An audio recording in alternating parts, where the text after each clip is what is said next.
Baik, kali ini saya ada membimbing laporan magang di PT Pertamina, ya, PT Pertamina Gas Onsa. Ya, Onsa katanya, tapi sebelum kita bimbing, lihat dulu apa yang panduannya. Pertama, bagian awal terdiri dari yang disebut dengan lembar sampul, ya. Lembar sampul ini kalau kita lihat, bentar ya, saya bikin dulu. Bentar ya, mana? Ya, kita buka. Nah, lembar sampul berisikan judul maksimal 15 kata, huruf Times New Roman, ukuran 14, bold, spasi 1, letak di tengah, ditulis dengan pola piramida terbalik. Lambang Polmed ditulis dengan ukuran besar, logo 5x5 cm, center. Nah, nama dan NIM ditulis Times New Roman 14, bold, spasi 1, center. Nama prodi huruf kapital Times New Roman 14, bold, spasi 1, center. Jurusan kapital Times New Roman 14, bold, spasi 1, center. Nah, nama institusi ditulis dengan huruf kapital Times New Roman 14, bold, spasi 1, letak di tengah atau center. Nah, kota ditulis 14 font Times New Roman, bold, spasi 1, center. Tahun pengesahan kapital 14. Nah, itulah tadi panduannya. Sekarang kita lihat punya yang ini, Mutiara Sahira. Di sini kita perhatikan dulu. Kita coba tampilkan ruler.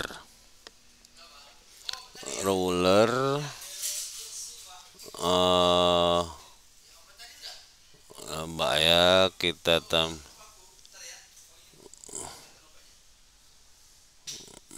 nah, ini ruler. Nah, tadi kita lihat ini dia laporan magang, ya. Judulnya 14 Times New Roman. Nah, ya. Dia inilah judulnya di Pertamina. Judulnya ini penerapan penggunaan sistem iVendor di PT Pertamina Gas Onsa. Oke, jadi sekarang kita lihat. Nah, ini agak sedikit apa ya, kalau saya lihat ini jaraknya terlalu jauh dari sini kemari. Ini masih terlalu jauh. Ini diajukan oleh, coba kita lihat panduannya. Nama nulis dengan nama NIM, huruf kapital 14. Nah, ini dia ya, nama NIM. Oke. Nah, udahlah, tapi ini kayaknya terlalu jauh ya, di bawah masih renggang. Nah, sekarang kita lihat tadi di situ dia lembar judul. Lembar judul sampul, tadi itu sampul ya. Pertama lembar sampul, lembar judul, baru pernyataan orisinalitas. Nah, ini ada Coba kita lihat dia punya. Nah, kita bandingkan. Nah, ini udah ya, berisi tertulis magang karya sendiri. Baru yang keempat, lembar pengesahan. Nah, kita kecilkan. Nah, ya, lembar pengesahan. Nah, kita lihat berisi pengesahan dari dosen pembimbing, kaprodi, ketua jurusan. Oke. Baru yang kelima, kata pengantar. Kita lihat ya, di sini kata pengantar. Kata pengantar, coba kita lihat panduannya. Tentang uraian tentang tempat pelaksanaan magang, tujuan, ucapan terima kasih dan saran. Nah, kita lihat kata pengantar dia. Tentang pertama itu tentunya ada tempat pelaksanaan magang. Nah, ini tidak ada PKL, itu kata pengantar harus ada berisi ya, tempat pelaksanaan magang, baru tujuannya apa, baru ucapan terima kasih dan saran.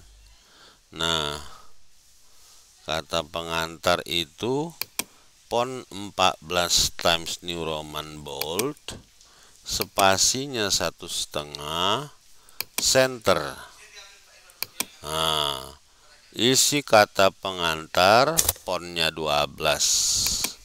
Nah, kalau saya lihat ini semua ini 14 harusnya ya. Nah, ya. Ya, oke. Nah, setelah itu baru daftar isi. Daftar isi ya. Ya, baru daftar tabel, daftar gambar, daftar lampiran. Ya, oke, kalau ada, kalau nggak ada juga nggak apa-apa. Ya, kalau nggak ada. Nah, kita lihat ke bab 1 pendahuluannya. Menurut panduan, ini berserak-serak panduannya ini ya. Kita lihat dulu. Ini kita lihat ke daftar isinya, ini nggak bagus, ini merubah ke PDF-nya. Kok aneh kayak gini. Nah, bagian isi ini kok berserak. Nah, ini PDF-nya nggak bagus. Kita lihat bagian isi tata niaga halaman 23. Nah, di sini kita lihat ya, bab 1.1 itu latar belakang berisi informasi materi yang berkaitan dengan tema laporan magang yang diambil. 1.2 itu tempat dan jadwal pelaksanaan magang. 1.3 berisi 7 hal-hal yang ingin dicapai pada pelaksanaan magang sesuai dengan topik atau bidang pekerjaan. Nah, 1.4 manfaat, memuat uraian mengenai manfaat sesuai dengan topik atau bidang pekerjaan. 1.5 sistematika penulisan. Nah, kita coba dulu lihat yang kamu buat. Pertama, di situ latar belakang. 1.1 latar belakang berisi informasi berkaitan dengan tema atau topik. Nah, Kalau tadi kita lihat judulnya ini, berarti kamu mengambil tema atau topik penerapan sistem iVendor. Oke, ya kita lihat berarti itu yang menjadi temamu. Nah, kita coba periksa.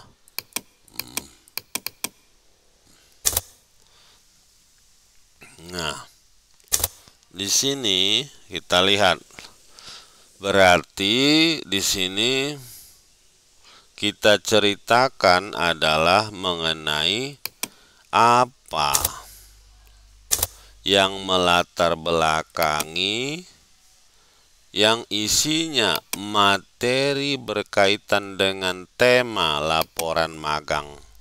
Nah, kalau kita lihat punyamu ini adalah berisi tentang alasan-alasan kenapa kamu memilih penggunaan iVendor. Nah, kita lihat di sini pengantarnya. Kegiatan magang adalah, jadi ini agak aneh juga ya kalau masih ada model-model seperti ini gitu. Ini kan nggak perlu diceritakan ini nggak ada. Jadi nggak perlu kamu ceritakan. Nah, ini juga pada praktek lapangan ini. Coba ya kita buka. Nah, latar belakangnya cuman ini saja. Jadi kalau dia membuat latar belakang yang bagus ya, ini kan memang bukan cerita lagi. Nah, ini memang udah harus kau lakukan. Gak perlu dimasukkan latar belakang. Yang perlu kamu tulis itu adalah pertama, tentunya apa itu PT Pertamina secara umum. Kedua, apa itu PT Pertamina Gas Onsa. Baru setelah yang ketiga, apa itu bidang QTB, Quality Technical and Budgeting. Nah, dari yang kau ceritakan kan untuk membuat latar belakang itu kan adalah berbentuk piramida terbalik. Yang umum dahulu, baru yang makin kecil makin kecil. Di sini yang umumnya adalah Pertamina. Jangan kau ceritakan lagi tentang kenapa kau magang, berapa lama kau magang. Itu ada nanti porsinya, bukan di pendahuluan diceritakan itu. Ya, oke. Nah, ini baru kau ceritakan. Nah, dari yang ketiga tadi, dia akan mengerucut kepada apa nanti yang kamu jadikan sebagai topik, yaitu ini penerapan penggunaan sistem iVendor. Apa itu? Kau ceritakanlah. iVendor itu apa keburukannya, apa kebaikannya kira-kira nantinya. Nah, kalau saya lihat dari latar belakang yang kamu buat, ini mulai dari QTB, tidak ada satupun yang menceritakan kenapa menggunakan iVendor. Ya, tidak ada. Nah, oke, perbaikin 1.1. Sekarang kita bahas ke 1.2. Tempat dan jadwal. Tempat, nih kita lihat, udah. Jadwal, inilah oke, udah ada.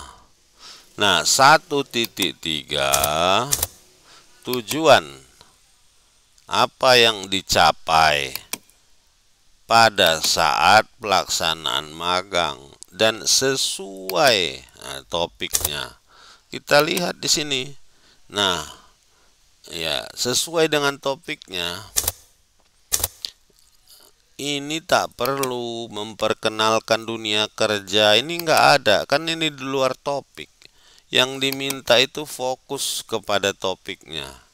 Satu, mengaplikasikan ini tak perlu. Tak perlu, udah kesalahan kau ini semua. Yang perlu kau buat ini adalah penggunaan, apa manfaatnya penggunaan iVendor. Nah, apa gunanya? Jadi nggak ada lagi nih laporan yang kau contek ini yang zaman dulu, ya. Nah, 1.4 manfaat. Manfaat itu juga sesuai dengan topik. Kalau saya lihat ini manfaatmu ini kayak menulis laporan magang zaman dulu ini, ya kan? Dia harus fokus. Tidak ada lagi kayak gini-gini. Nah, jadi kalau kau cerita memagang tentang iVendor, ceritanya semua tentang iVendor. Tidak ada lagi ini tidak ada, ya. Karena di panduannya seperti itu. Kita harus ikuti panduan. Baru sistematika. Nah, ini sistematikanya ini udah bagus. Nah, sekarang kita lihat pedoman penulisannya. Ini tadi bagian konten. Sekarang coba kita buka di sini bagaimana menulisnya. Mana tahu ada yang berbeda. Nah, ini kita masuk ke bagian isi, bagian pengetikan. Kita lihat di daftar pustaka. Nah, ini pengetikan jenis huruf garis batak jenis huruf bilangan satuan. Ini tak usah kita bahas. Saya hanya ingin melihat format pengetikannya dulu, ya. Kita klik. Nah, ini dia. Ini aturan yang dari panduan. Ini kayaknya kalau kita lihat, ya, ini dia. Nah, jangan salah. Oke, baru kita lihat paragraf. Paragraf itu digunakan justify. Nah, ya justify. Nah, permulaan kalimat.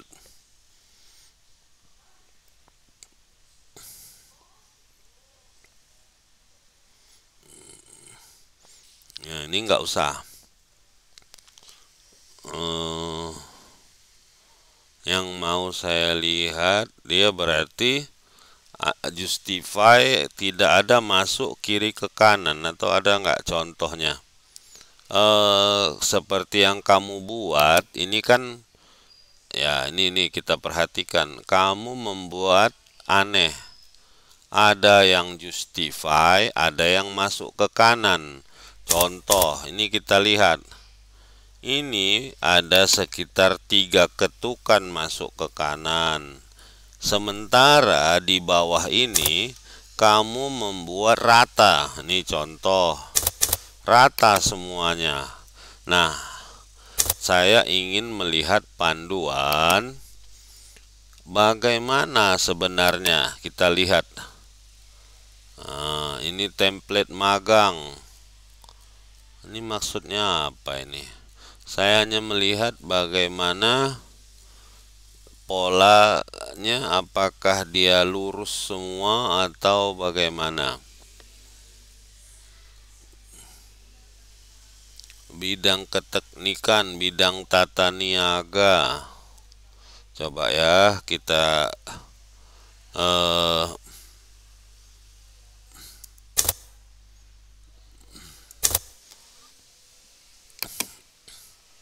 ini ya, penomoran bahasa, nama, kutipan, lembar sampul bagian akhir, template bagian. Nah, ini kita buka template-nya dulu. Nah, template-nya ini mana dia? Halaman, kalau menurut panduan template-nya ini halaman 25 ke atas. Berarti kita N kan. Oh, berarti kalian disuruh mendownload, ya. Di sini templatenya berbentuk QR code. Berarti kalian download. Nah, mungkin ya terserah, yang pasti tidak ada bentuk penulisan pengetikan yang seperti ini. Ada yang masuk ke kanan, ada yang lurus. Nah, ini juga. Nih, coba saya perhatikan ya. Kamu membuat 1.2 tempat. Ini masuk ke kanan. Di 1.3 ini semua lurus. Jadi coba perhatikan ya, template yang kamu gunakan dan yang lainnya. Perbaiki dulu, nanti kamu kirim lagi perbaikannya. Bersama kalau sudah beres, nanti saya ACC ya. Mutiara, terima kasih.